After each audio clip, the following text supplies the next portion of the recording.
İbadət sözü əbədə feilindəndir. Əbədə feili də lüğəti mənasına baxdıqda, yəni qul olmaq, öz ağasının bütün göstərişlərinə, bütün fərmanlarına, bütün əmrlərinə sözsüz itaət etmək, bütün yəni buyurduqlarına boyun əymək, qul olmaq mənalarını ifadə edir.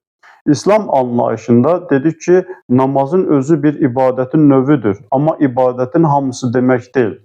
İslam məntiqi ilə baxdıqda, İslam anlayışına baxdıqda ibadət də odur ki, yəni Allahın bütün buyurduqlarına, yaxşı əməllər, yaxşı sözlər, gözəl işlər, yəni bunların hər biri ibadət sayılır.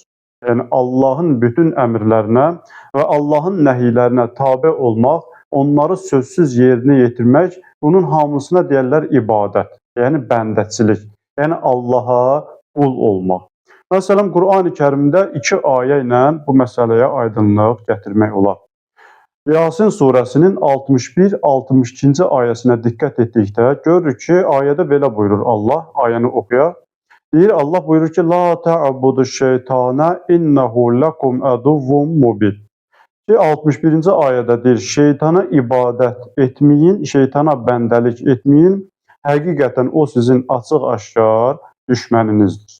62-ci ayədə isə deyir ki, "Vəni ubuduni", mənə ibadət edin, mənə bəndəlik edin. Həzə sıratun mustaqim. Doğru yol budur. Yəni bu doğru yoldur. Allaha ibadət etmək, Allaha bəndəlik etmək doğru yoldur. Amma şeytana ibadət, şeytana bəndəlik etmək bu nədir? Allah buyurur ki, şeytana ibadət etməyin, çünki şeytan sizin açıq-aşkar düşməninizdir. İndi şeytana ibadət dedikdə hansısa bir məxsusi bir əməl yoxdur. Necə ki, biz dedik, namaz ibadətin bir növüdür. Namazı yerinə yetirmək üçün xüsusi əməllər var. Amma şeytana ibadət anlayışında xüsusi bir əməl yoxdur ki, o əməli yerinə yetirən zaman biz deyək ki, hə, bu şeytana ibadət sayılır. Bu ümumi bir mənadadır ki, yəni şeytanın hiləsinə, şeytanın vəsvəsəsinə, şeytanın buyurduqlarına tabe olmaq, şeytanın hilələri yerinə yetirmək, bu nə sayılır? Şeytana ibadət sayılır. Çünki sən onun fitnəsinə tabe olursan, onun hiləsinə tabe olursan, onun vəsvəsəsinə tabe olaraq onu yerinə yetirirsən, onun sənin qulağına fısıldadığı əməlləri yerinə yetirərək sən ona ibadət etmiş sayılırsan.